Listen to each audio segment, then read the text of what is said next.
Assalamualaikum warahmatullahi wabarakatuh. Alhamdulillah, alhamdulillahi rabbil alamin. Assalatu wassalamu ala asrafil anbiya'i wal mursalin. Sayyidina wa maulana Muhammadin. Ashhadu an la ilaha illallah wa ashhadu anna Muhammadar Rasulullah. Allahumma salli ala Sayyidina Muhammad. Muhammadun musyabihil wal ikram, ya wal jalil wal ikram.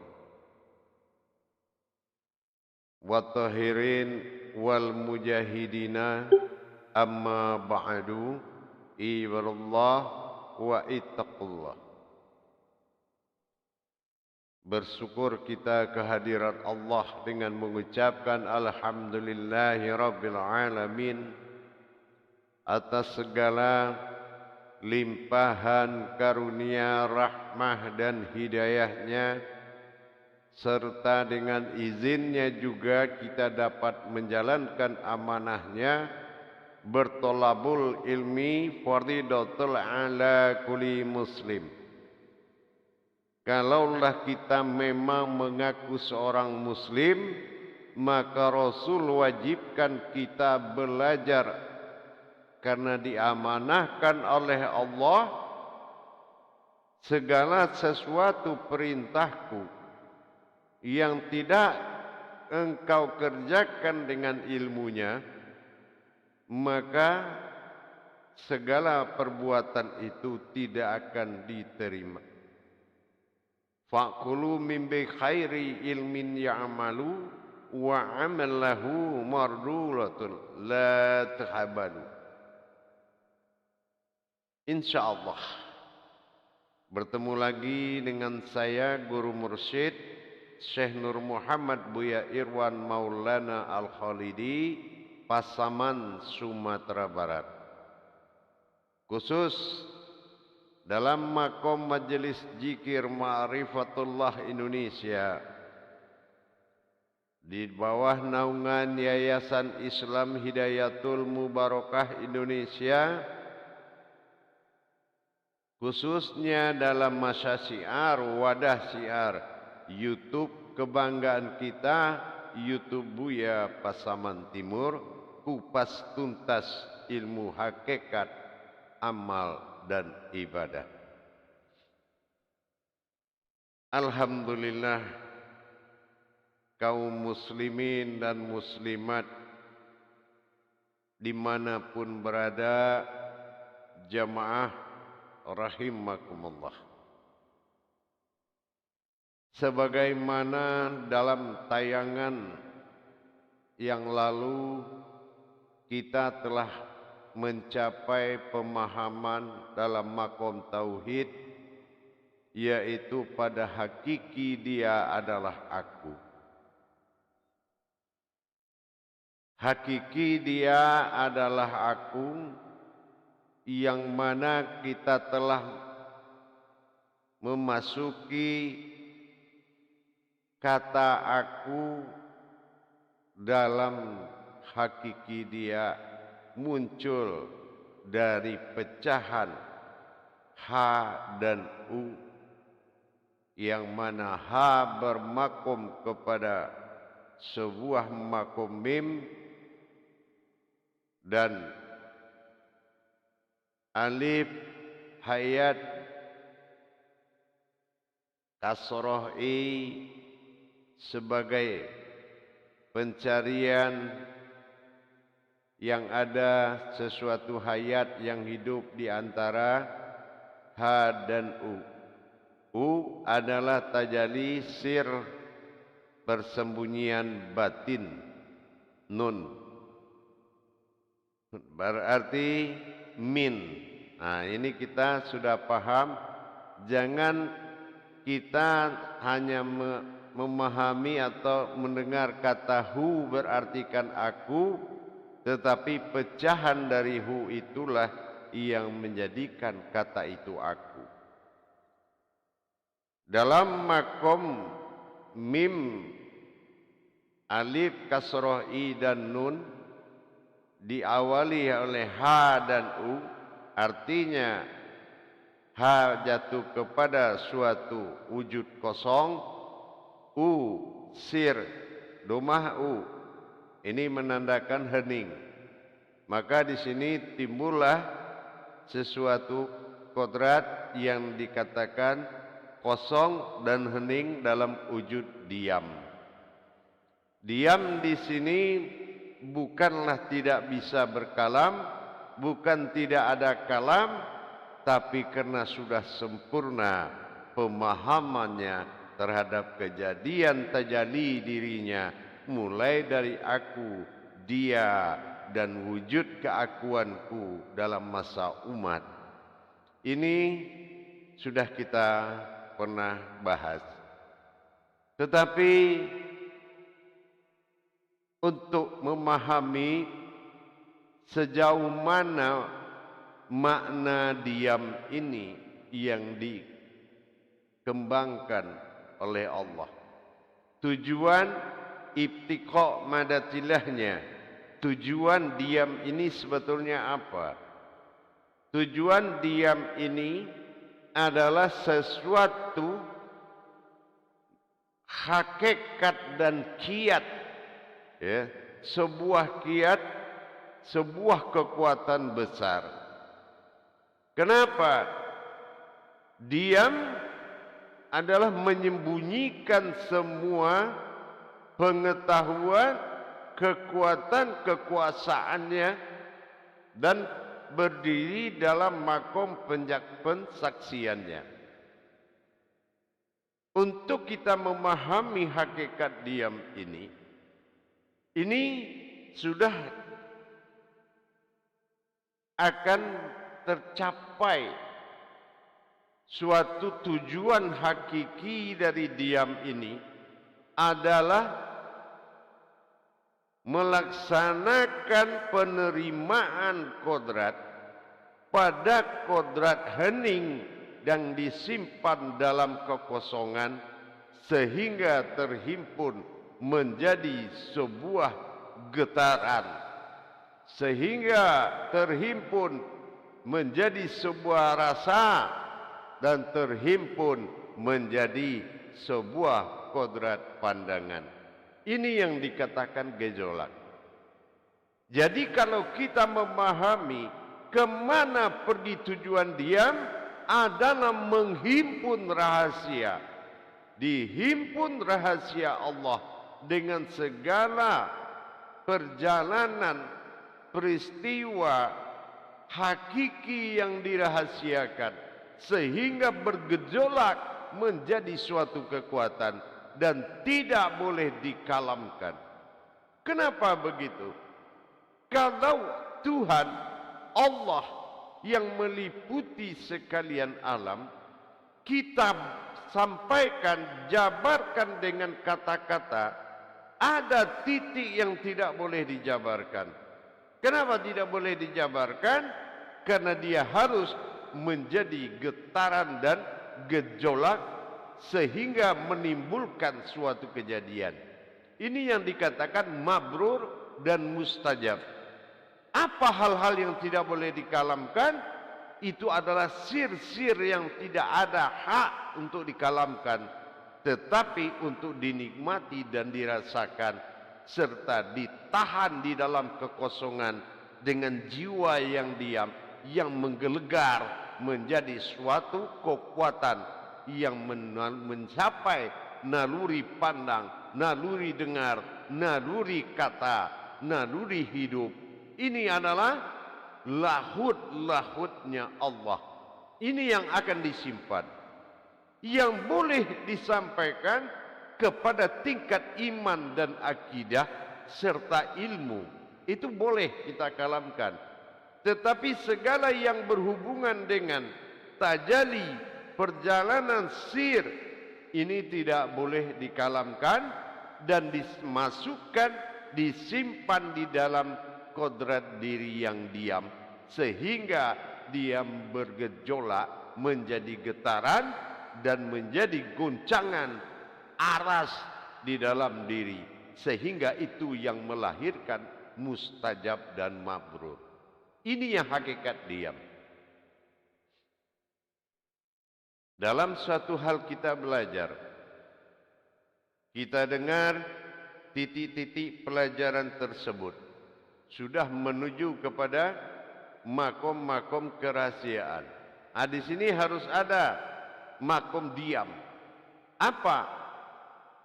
Getaran kodrat yang kita terima dari makom yang disampaikan oleh guru menjadi suatu getaran yang disimpan dalam kekosongan dan dibalut oleh diam tadi.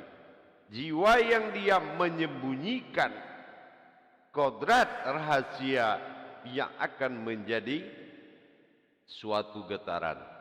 Inilah hakikinya, gunanya yang dikatakan dengan diam. Itu yang dimaksud dengan diam.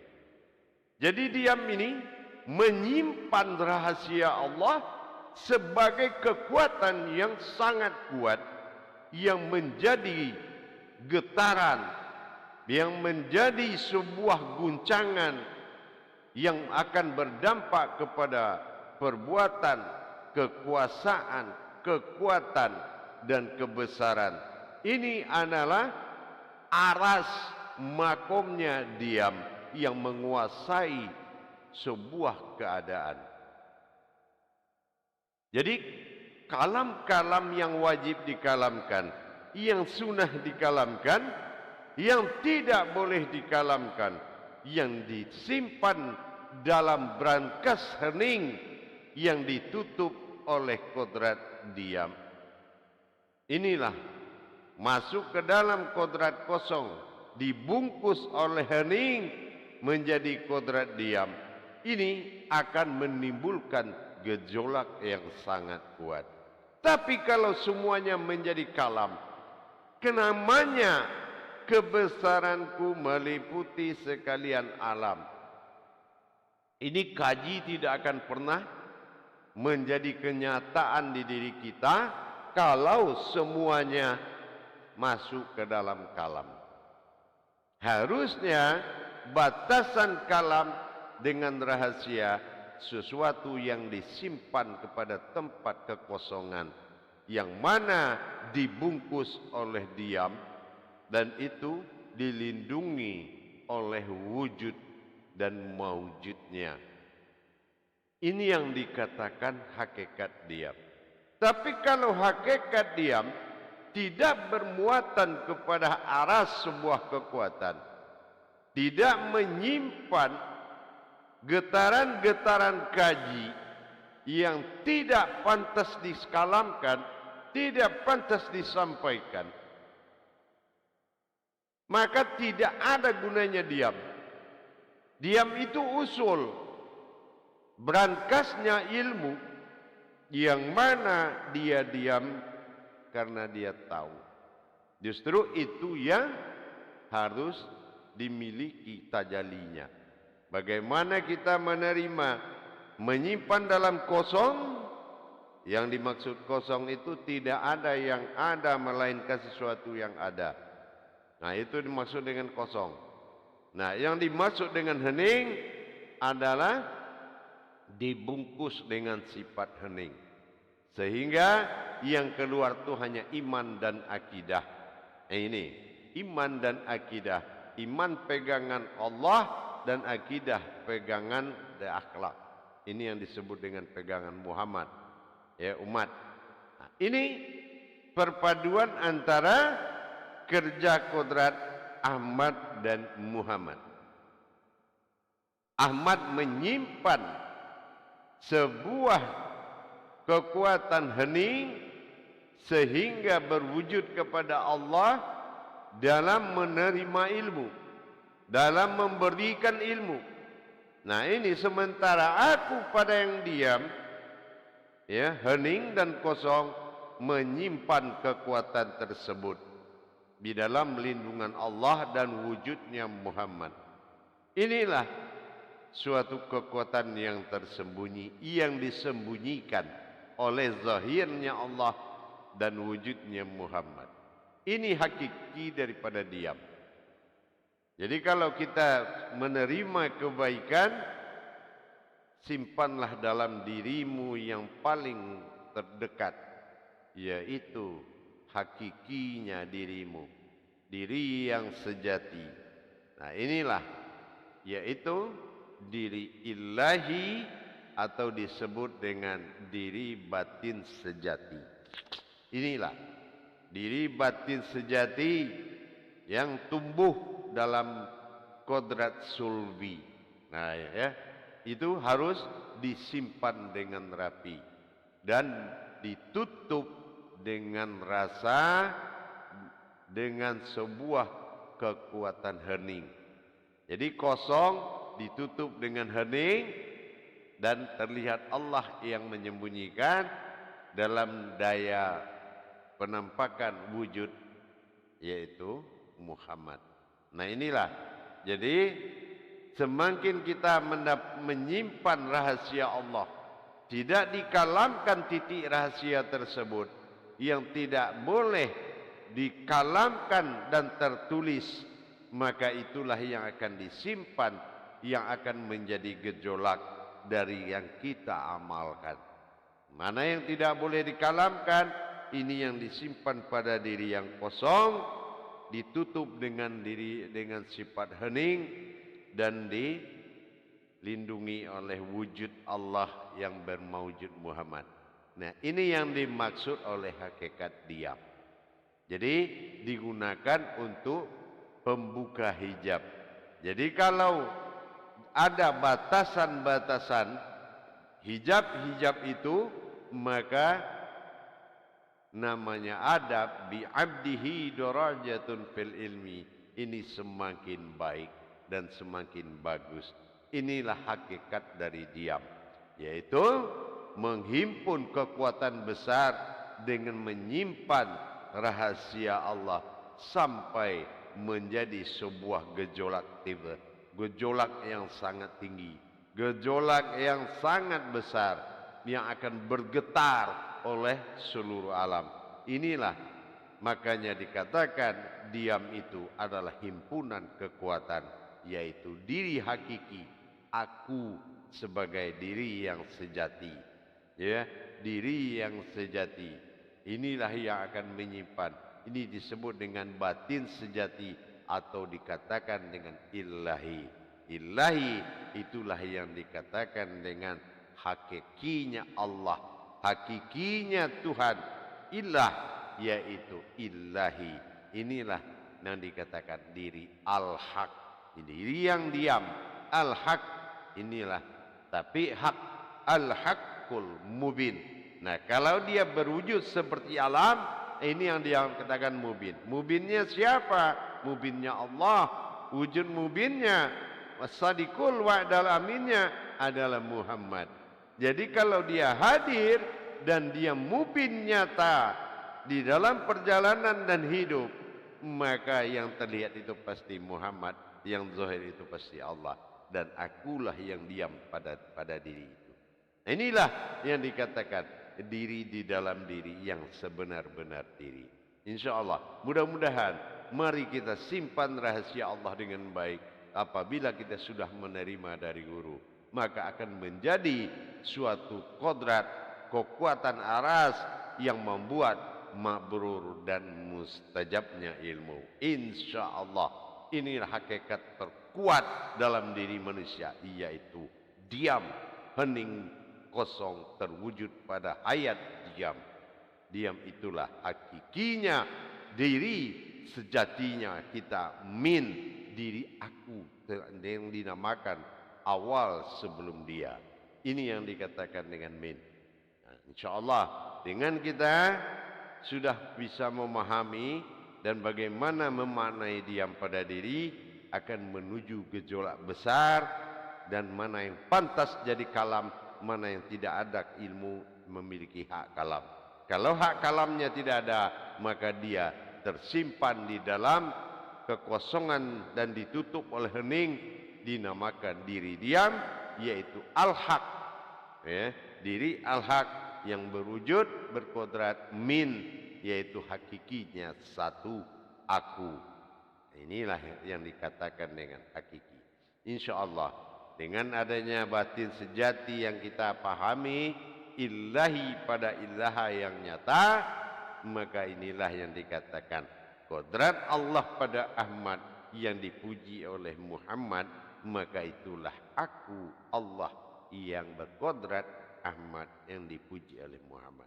Muhammad aku tempatkan sebagai rahmatan fil alamin, kata Allah, dan aku adalah Rabbil alamin, dan Rabbil alamin adalah ilahi, aku yang diam pada diri. Inilah sumber hayat. Itulah yang dikatakan diri al-haq dalam al-haqqul mubin, insyaallah. Baik, pada jemaah para hadirin, insyaallah tentang kodrat diam, bukan kita hanya mengatakan diam tidak berdaya, tidak berbahasa dan berkata, tetapi lenyapnya kata dan bahasa itu menjadi gejolak dalam diri dengan menutup, menerima dengan kosong, menutup dengan bahasa tidak berkalam. Itu yang disebut dengan diam, hening, diam, insyaallah. Mudah-mudahan bisa dicoba untuk menerima ilmu dari manapun. Terimalah dengan diri yang diam, insyaallah. Tapi yang haknya kalam sampaikan, yang tidak memiliki hak kalam simpan menjadi gejolak, membuat mabrur dan mustajab, insyaallah. Barakallahu ya karim. Insyaallah saya guru mursyid Syekh Nur Muhammad Buya Irwan Maulana Al-Khalidi, Pasaman, Sumatera Barat, mengucapkan insyaallah di lain waktu kita sambung kembali. Akhirul kalam, wabillahi taufiq wal hidayah. Wassalamualaikum warahmatullahi wabarakatuh.